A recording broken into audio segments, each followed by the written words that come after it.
I'm tired of trying my patience, and every word you say to me is just another one wasted. I'm tired of the lies you tell me, lies you tell me. We're going to talk tonight. I've had to read so much garbage over the last several days, and I was going to go to bed. I really was. I was exhausted. I was tired. I was trying to figure out, whether I could sleep with the nonsense that I'm reading. But it's like repeatedly, everywhere I'm looking, we've got people that are trying to dismantle and disassemble the proposals that are being put forward as part of this Green New Deal. They're trying to mock. Now, folks, they're not just mocking the idea of climate change. They're not mocking the need for a Green New Deal. They're mocking the ability to pay for a Green New Deal. Okay? They're mocking the ability to pay for a Green New Deal. And it's like one by one by one, they trot out the normal things that we're used to beating the snot out of on a daily basis. They trot out the inflation. They trot out the hyperinflation. They trot out the, oh my God, they're saying that there's no need for tax offsets. Oh my God, they're not going to tax to pay for this stuff. They trot out all these things. And what happens, and this is what's troubling, and this is what caused me to go live tonight. What they're doing is they're trying to get MMTers to use the language of the orthodoxy. Okay, so the orthodoxy uses language that is intentionally austere, that is intentionally leading you to believe that there's like some finite amount of money and that you can't do nice things because you have to, after all, get money from the people. You've got to tax in order for us to be able to have these things. And MMT clearly states, and I'm going to bring this tweet up here from Pavlina Cherneva, clearly states that, we're not really doing anything with taxes in terms of paying for any of these programs. Okay. This is not an issue of revenue per se. Okay. And I'm going to use an analogy, and I want to try this out. So this is my very first time trying this analogy. And if it works, beast mode. If it doesn't, oh well, call it a Valentine's Day fuck up, right? So, but I kept thinking, one of the issues with spending is always having enough fiscal space to be able to spend what you need. And oftentimes you have dead money sitting there pooled at the top, and you have money that is over in a given industry that's just sitting there being financialized. It's being used up in rents, non-productive work. It's just sitting there waiting to be poured into an area and cause inflation or create bubbles, you name it.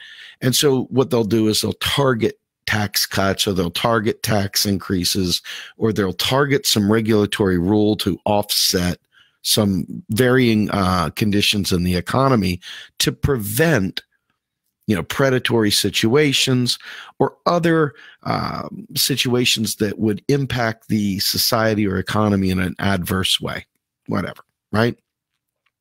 So I thought about a baseball game, and, we've got home plate, we've got first base, we've got second base, we've got third base. We've got a bunch of people sitting there on the bench waiting to go. You got people that aren't playing, you got second, third stringers, and you got the guy up at bat. So whoever is batter number one takes a swing, hits the ball over the first baseman's head, runs, gets a single. Sitting there on first base, chatting it up, doing the butt smacks, whatever it is they do, spitting some chew out. And the next batter comes up. Next batter lays a bunt down. So they advance, the guy that gets to second, the bunter gets to first. So we got man on first and second base. We got third base still open. Okay. And we got home plate open. But in order for us to say, put two men on base, we would have to clear one of those bases in order for us to have enough room to add two more runners. So we can do that a bunch of different ways. The coach can decide to bunt again. So he sends the guy up, next batter, lays down a bunt, fast runner, somehow or another, they fill the bases. So that's one runner on there, but that doesn't get a second runner on there. So how is he going to get another base open when there's only 3 bases there for them to be able to add that extra runner. And let's say that extra runner is another program that we value more than the program that's sitting on third base. Maybe the program on third base is some garbage program that's long lived, outlived its usefulness. Now, all of a sudden, we have some choices. We can either say, hey, there's some people still benefiting from that program. So we got to figure out another way to clear the bases. We got to figure out another way to expand our ability to spend money, to have fiscal space. And most people just consider that taxes, that we'll just raise taxes. Other people think that we'll just cut some program. But the reality is that we can do a bunch of different things. There's a whole bunch of tools in our tool belt. Not one of them is the right tool. They could all be the right tool. We don't know which one it is until we've assessed the very specific situation that we're looking at. And so, naturally people aren't thinking, oh, well, we're just trying to clear base runner here. We're just trying to clear space for this program. They're thinking we have to pay for the program. And so when I say we only have 3 bases that we can fill and home plate that we can score a run on, people are thinking somehow or another in the economy that we have to spend money that we raise in taxes to be able to afford to fill the bases up. But the reality is that's not true, right? Anyway, I'm trying to make this analogy that we have a certain amount of fiscal space, which is these bases that we have out there. Now, it could be better. We could say 100 yards in a football game, and we only have 100 yards, and we need to gain 2 more yards, but whatever. You can come up with these things. The bottom line is it's not about funding, though. It's about what can the economy's real resources absorb. And in a baseball game, we only have 3 bases and home plate. So I can have my batter swing and hit a home run and clear all the bases. I can have my batter hit a pop fly. The guy at third can tag up and run home. Or, I can go ahead and let him purposely get out because we've got 2 more outs to play with. But we can do a bunch of different things, right? So the problem is most people see a nail, they pretend they're a hammer, and everything's got to be hammered in. So that's the tax, everything. And we got to pay for it with taxes. And I think that right there is kind of the big problem here. The idea of offsets, it doesn't always have to be an offset in terms of a tax increase. It might be a tax decrease depending upon the situation, depending upon what we're looking at. Now, if you think about this, the United States has starved the people and has starved the economy of any meaningful flow down here at the bottom 99%. We have been starving for any kind of fiscal space forever. And it's been there. It's not like it's like the bases are open. There's no one on base. And we have got friggin' Willie Mays. We've got Babe Ruth. We've got, the whole gang. I mean, every slugger you've ever seen lined up and just waiting to take a crack at it. And they keep coming up with an excuse for why we can't put a home run hitter at the plate. But the bases are empty. The bases are freaking empty because we have not spent a nickel on the people in so long that the idea of coming up with a bunch of offsets, the idea with raising taxes to pay for all these programs is absolutely preposterous. Now, this is a loose analogy. You're not going to run around and read this in some economics textbook. It's not going to tell you some formulaic way of expressing this. It's just making the point that the economy has so much space in it, so much elastic to absorb spending. And at some point in time, you run out of labor. You run out of real resources. You run out of productive capacity in your factories and your computer systems and your input, whatever. The full productive capacity of the United States has now hit its zenith. It's now boom. Just like when we were in World War II, we had every factory in America running at 120%.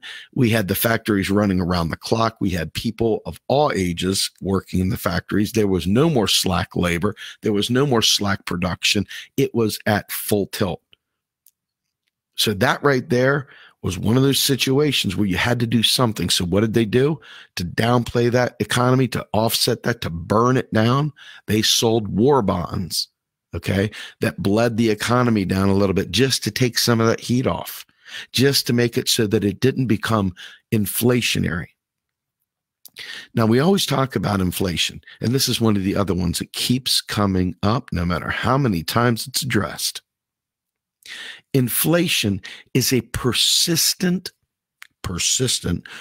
rise in overall pricing, not just one thing like, hey, my car is up 10%, or hey, student loans are up 100%. It's a persistent rise in pricing across the board.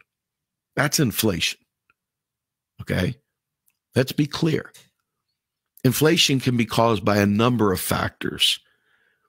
But one of the primary ones that we should really focus our attention on is whether or not the economy is producing the goods and services that people are demanding and they have the ability to buy.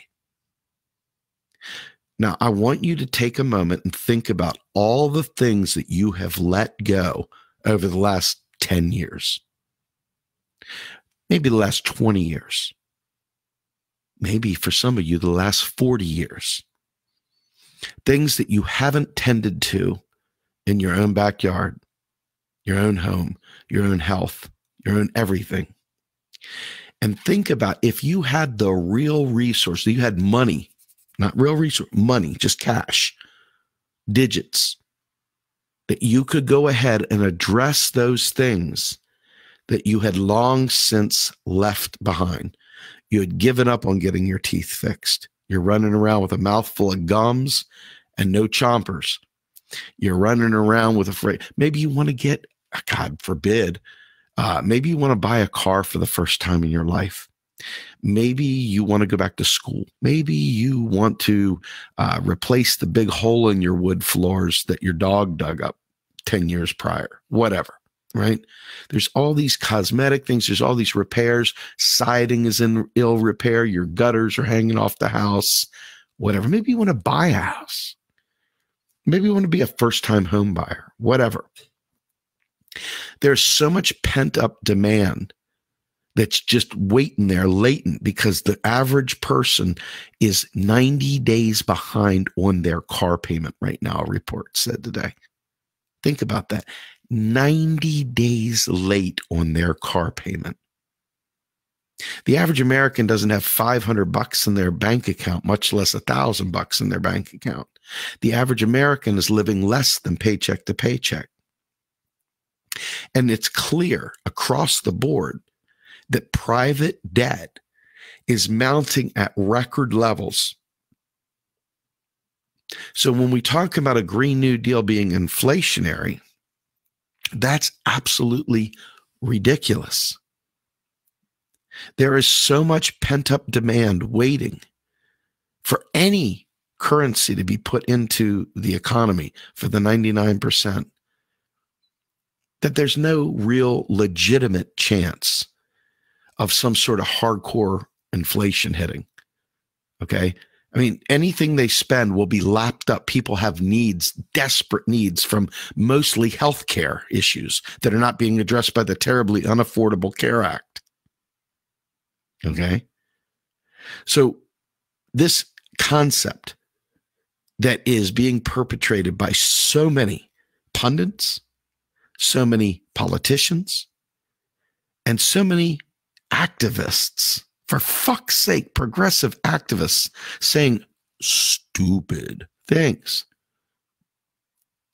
that if it is not countered with a harsh rebuttal, I'm talking about a slam dunk harsh rebuttal, people are going to start being okay with new neoliberals cropping up like Kamala Harris, Corey Biden. Corey Biden, yeah, they're they're the same fucking thing, aren't they? They're both bald, they're both neoliberal, and both of them have no place in the White House. Corey Biden, I love it. That was the best slip up ever. Cory Booker, Joe Biden, that whole gang of freaking scumbags, none of them deserve a shot in the White House. And you can see clearly that it takes brass nutsacks to go out there and talk about the economy the way it really needs to be talked about. Even Alexandria Ocasio-Cortez, who has got stones, folks, girlfriend has got brass stones. She is out there even on her own, tiptoeing a little bit around the tulips because so many people are full metal stupid about the economy. Full metal stupid. And so she's got to dally around and tiptoe around a little bit because people didn't take the time to learn this stuff. They didn't care. They want to talk about some conspiracy bullshit. They want to follow Q. They want to do this. They want to do that. And then they want to talk about some party crap, or they want to talk about, they don't want to focus on this stuff. I don't know why. I don't know why. But this is the most important stuff ever. You notice they're not talking necessarily about what a horrible thing a Green New Deal would be. They're just talking about the impact of inflation and how we would pay for it. Because that's the area they know that the typical activist didn't give two fucks about to learn. They skipped out on the learning, thought themselves too cool to learn it. Just figured it was cool enough to scream, soak the rich, eat the rich. They didn't think about what the implications of just saying bumper stickers were. They didn't think about what the implications of not learning the shit would be. Well, the implications, unfortunately, my friends, are a Kamala Harris. Because the people won't rise up and make a demand so big it absorbs any kind of buffer they put in for any election rigging. So big that it overcomes any kind of primary rigging. So big that the media can't cover it up. We decided that we were going to be too cool for school and skip the econ lesson. I don't know, maybe some cool kid, some millennial that was running around saying MMT is a cult, something like that. Maybe someone like that. Maybe they were following them instead. Maybe they just decided to listen to that stupid shit. But here we are. The only attacks that you're getting right now on a Green New Deal are either coming from the left and complaining that somebody stole the name of their deal for a party that isn't even have one single person in Congress elected, or from the other idiots within the party that are sitting there belly aching and stuff because it's going to eat into their lobby money. Okay. Their petrodollars, the real petrodollars, which are lobbyist money, not backing the dollar, lobbyist money. And so the only real complaints are also coming from economists, mysticists, orthodox economists who have written so many books lying to you that to take the MMT frame and acknowledge the truth of it would mean they'd have to undo 30 years of academic writing. Their long little Chauncey, spark my ganja. Yeah, well, see, it's actually like it's quantity theory of money, you see. Yeah. These people, these stuffy fucks that smell like mothballs, okay? They have that plasticine skin, and they're drinking out of these little teeny teacups and stuff, and they have a little saucer, and their legs crossed over just so in front of an old, dusty thing of stinky books that have mildew on them. Those guys, yes, they don't want to admit they were wrong. They don't want to admit they're wrong. And so they try to dally about to try to make MMT say the things that they say to validate their existence, to justify their existence. Like Paul Krugels, okay? Paul Krugman, or as Ellis would say, Count Krugula, okay? This dimwit is busy trying to find a way to stay relevant. And the only person he's relevant to is the very establishment that is doing its dead level best to eliminate progressives. It's the deal. It's the deal. It's the deal. And so when you look across the board, you got to understand that the real battle, even if it doesn't feel like the real battle, it's not whether it's Dem enter or Green enter. It's not, I'm not voting for the capitalistic, duopolistic, warmongering, duopoly, blah, blah, blah, mono, whatever. It's not any of these long acronym-driven, adjective-driven exploits against the Democrats. It's about us, the people. I don't care if you're a Republican and you wake up and you realize, oh shit, MMT's right. I don't care if you're an LOL Libertarian following Ron Paul and you finally wake up and realize Austrian economics is the joke it really was intended to be, and you suddenly embrace MMT. I'm not looking for your party allegiance. I don't give two shits. I care that you understand economics, because if you do, then you'll understand the value of a Green New Deal. And you'll understand the value, not just of survival. Let's just say survival secondary, right? Let's just look at the economic implications for the deniers. For those folks that don't believe in climate change, let's just look at the economic effects of every American. And hey, I'm all for even immigrants having it, but whatever. Every one of them getting access to a federal job guarantee, a green one at that. All of a sudden, regular people have a living wage and they're guaranteed a job. Now, you do the math. You're a local store owner and you have a shop and you sell bread, you sell eggs, you sell milk, you sell the local newspaper, you sell some energy drinks, you sell whatever sodas and Slurpees and other shit. Now, all of a sudden, every person that used to be walking up to the bank on Friday to cash their welfare check suddenly has a living wage. Now, they want to go in there and they want to do grocery shopping. Now, did those people go in there and buy grape drink aid, or did they go ahead and say, we're going to live large today. Let's get 100% real orange juice. Did they go ahead and say, what the hell, man, let's live large. Let's go out to dinner tonight. Hey, why don't we go ahead and get a babysitter and go ahead and spend the night as a couple for once?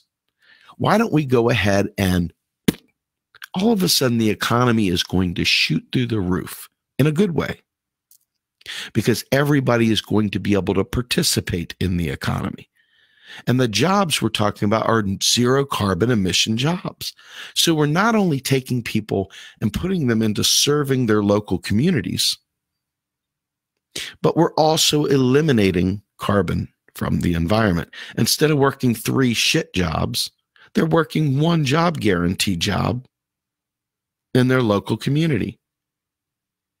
And their local community is the one that chooses the jobs they want to compensate in their local community. Now, let me ask you something. We all talk about one of Real Progressive's knowledge areas is democracy. We want to enhance democracy. We want more people being involved in democracy. What do you think might drive locals to go to the polling place and to show up to town halls and to show up to community organizing meetings and so forth, other than finding out what jobs they're going to vote for and create to allow people to work in their local communities? I'm telling you right now, federal job guarantee is like shooting steroids into democracy. People are going to want to participate. They're going to want to participate. They're going to want their voice to be heard. You're going to have moms talking about the real life experiences of being a single mom, or dads being a single dad, or families with autistic children talking about the real life and times of waking up at 3 a.m. with a child banging their head in the wall. You're going to hear the stories, and you're going to find all kinds of caregiving within the local community. You're going to find all kinds of increases in quality of life, things that are not being compensated now, but things that are not being done now. And all of a sudden, you're going to see an incredible vibrancy in local communities.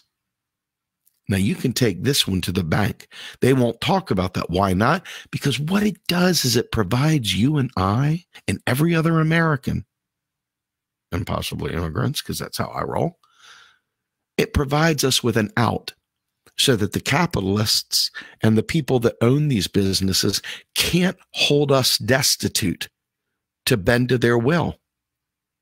And the absence of strong unions, a job guarantee gives us a get out of shit job free card. Now they have to be a good boss. They have to run a better organization by default. Or I leave and I go to the federal job guarantee and I work in my local community. Pretty freaking sharp, if you ask me. Pretty smart. So what's the beef? Well, you've got the UBI folks coming through the door, right? Now, this is another major problem because a UBI is a universal basic income, meaning that everyone gets it. Now, the very thing most people talk about with inflation, you don't get with the federal job guarantee. But with the UBI, there is no price anchor. There is no nothing to prevent runaway inflation. There's absolutely nothing.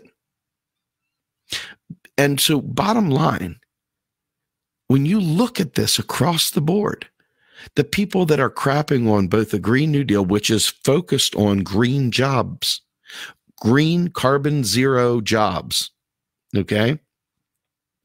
You've got Scott Santons, who I just slam-based the other day on a YouTube rant, going around lying about what a federal job guarantee is. And I find that to be worthless when you lie about something or speak past your knowledge. That's pretty worthless too. And he did. He tried to act like we're authoritarian, that they're authoritarian. They want to force people into a job. Well, the job guarantee by its very nature is transitional and voluntary. Okay. But who in the world would sit there stuck when they could opt to have a federal job with federal benefits as a right? Not as a pilot like Cory Booker would want, or some other bullshit program like any of these other neoliberals would want, but as a right. Think about this. So the complaint consistently is, how are you going to pay for it? And I've put this meme out. I created this meme a long time ago. Actually, I didn't do it. My team did. And this meme right here is actually some statements that I made a while back in probably one of my live streams. But bottom line is, this is not a partisan answer. This is not something that partisans have to, rally behind as Republican or Democrat or independent or green or whatever. No, I'm a socialist. Okay, great. That's cool, man. Just because you're a socialist doesn't change the way the actual system works. Just because you're a Republican doesn't change the way the system works. Just because you've always fought for austerity as a Democrat, thinking you had to be the fiscally responsible party, doesn't mean that's how it really works. So this is a great way. If you notice, this is a shout out to the 99, not to the 1, but to the 99%. This right here, to me, is the ultimate unifier.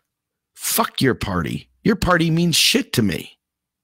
Your party literally means absolutely jack shit to me. What matters to me is that we rally around this stuff right there. because then we can do all kinds of great things, like a Green New Deal.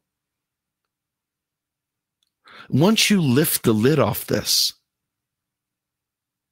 really, really awful people won't have a leg to stand on when they judge you for your quote unquote bad decisions.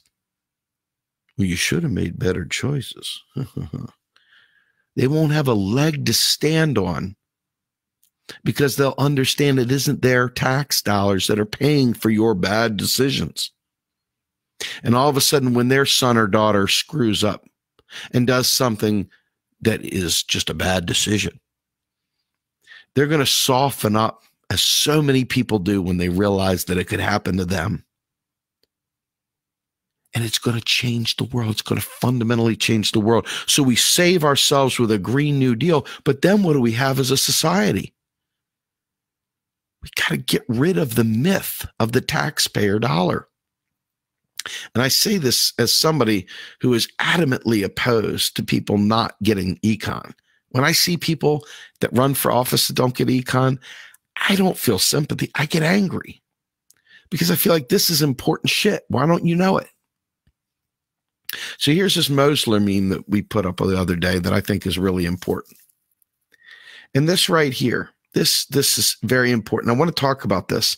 He says all state spending can be thought of as printing money and taxing as unprinting money. Now, when we talk about state, let's talk about state for a minute. You oftentimes hear me talk about the fact that, federal government and states are very different.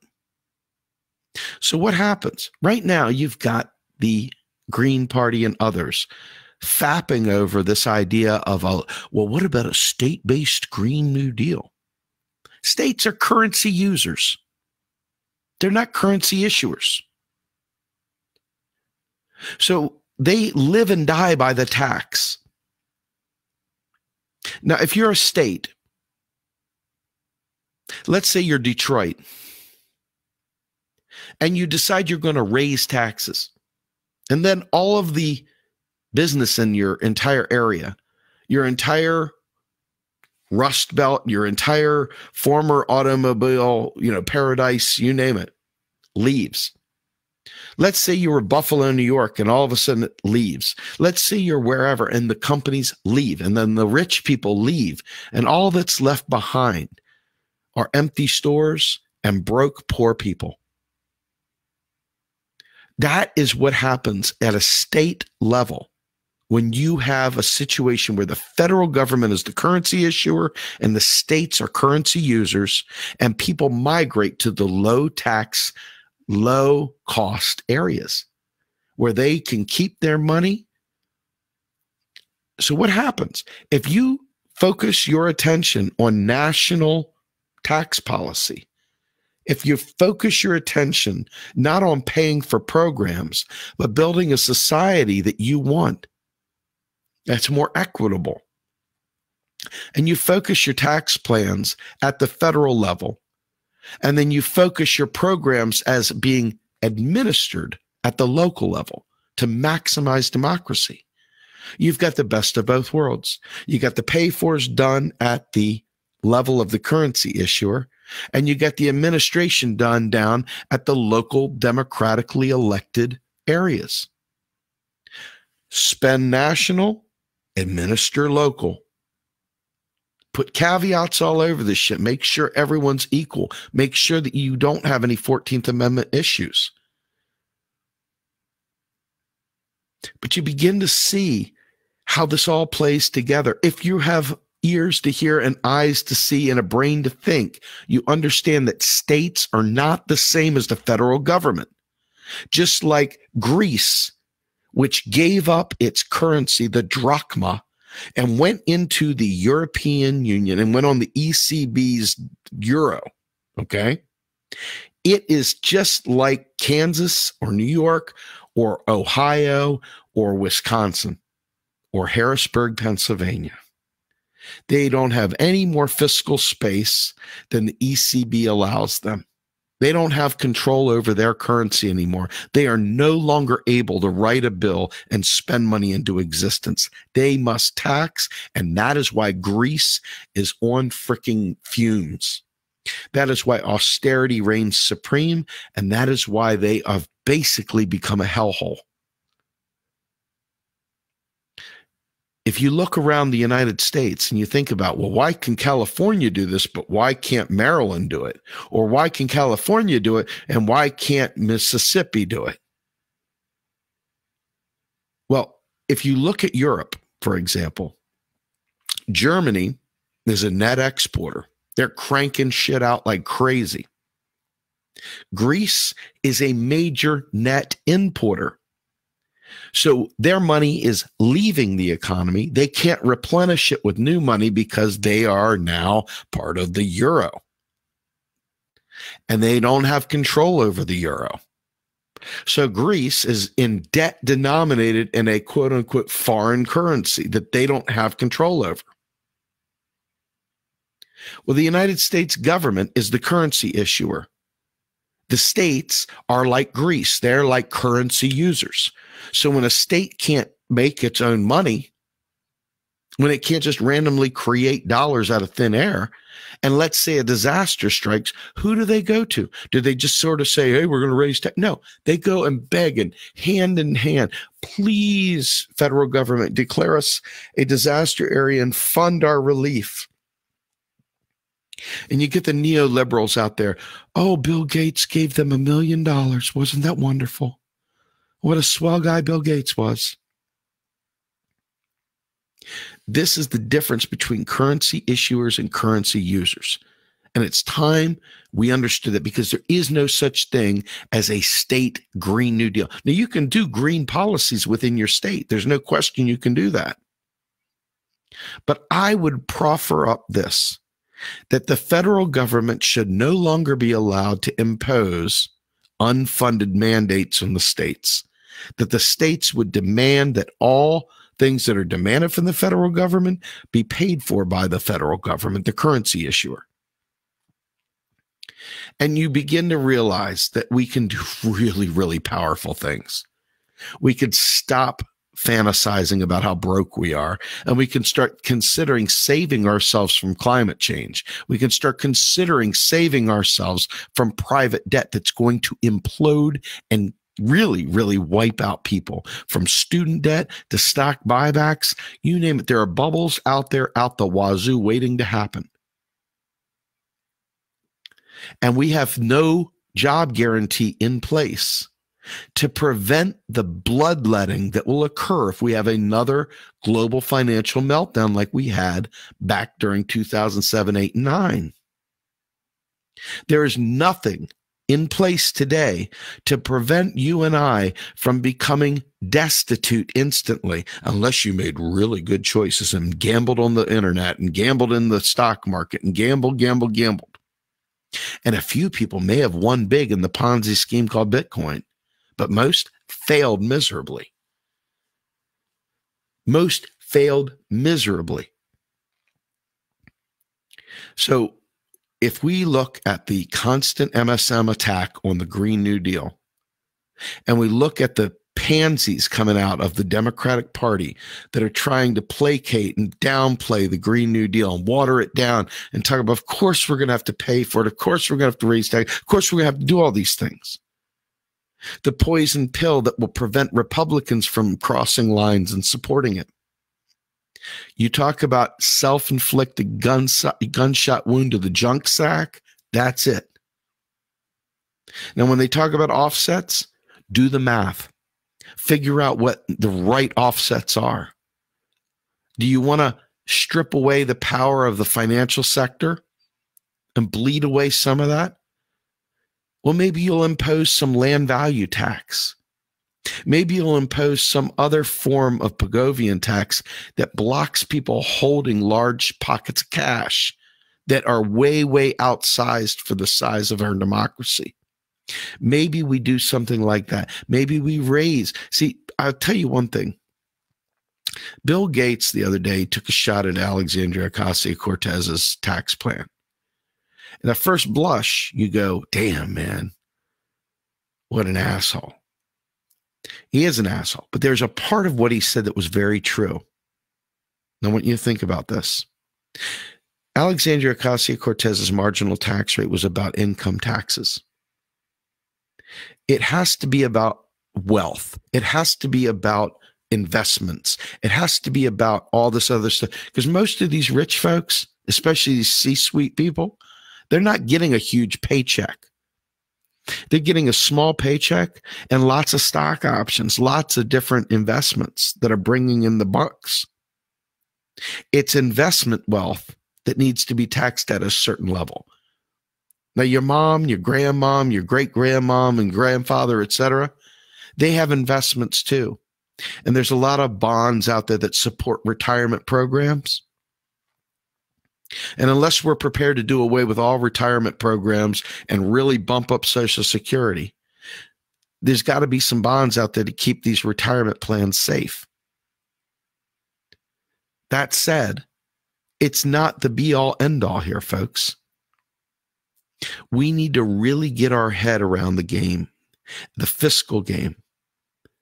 The United States can afford to do wonderful things. And Bill Gates was right to the extent that we need to focus on taxing wealth, not just income.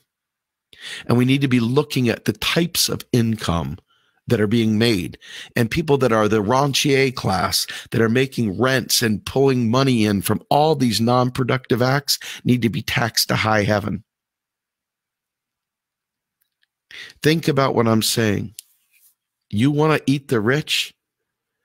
Take away the needs of the people to have to go into deep private debt to pay for basic living expenses, and you're going to rip the heart out of the wealthy just in that alone. Add in the fact that we tax wealth, not just income. Now you're really talking about something special. Now you're talking about really balancing the economy. But this is not an issue of affordability. And those people that act like we can't afford this stuff, well, I would call them murderers by proxy. Because if we get this wrong, climate change will put a hurting on humanity. If we get this wrong, we won't have health care. If we get this wrong, we won't get rid of student debt. And if we get this wrong, we're going to watch the rise of fascism hit, because the people will stop believing in government. The people will stop believing in we the people, and they will start putting their hopes and dreams into libertarian, me first, selfish, Ayn Rand objectivist bullshit. And you're going to watch us rip ourselves apart limb by limb. That's the price of getting this shit wrong. And that's what these assholes, these orthodox economists that are desperate to hold on to their little piece of books that they've written and their coursework that they've taught and all the other shit that makes them, their tenured bullshit. This is what makes them lethal to mankind. And this is why the MMT economists who have been living outside the mainstream, who can't get their work published in journals, who can't go into Yale and all these other places and teach what they teach, because the orthodox has the shit locked down. This is why we, the activists, must rise up and teach each other and mean it. This is why it's that important. This is a real revolution, not some faux revolution bullshit where we're down with capitalism, blah, blah, blah. Great. Fuck down with capitalism. That's great. How about let's save ourselves over the next 12 fucking years first? How about let's figure out how the economy works so that we can do this instead of always having to go head first in charging. So, why not sit there and use our noodle and disassemble the shit piece by piece and really do it so that everyone wins? Think about it. I'm down with the Green New Deal. I think it's our way out. And I hope you will support the Green New Deal and figure out ways of supporting proper economics. Not just sitting there going, well, I'm not voting for a Democrat. I'm not doing this. Stop worrying about parties and start focusing on issues and start focusing on the economics, because that's the real revolution. And we have to infect the Republicans, and we have to infect the libertarians. We have to infect these corporate Dems, and we even have to infect the stinking progressives that still hold on to right-wing economics and think we got to raise taxes to pay for stuff. Yes, even them. I'm Steve Grumbine with Real Progressives. Have a wonderful kick-ass night, and happy Valentine's Day. I'm out.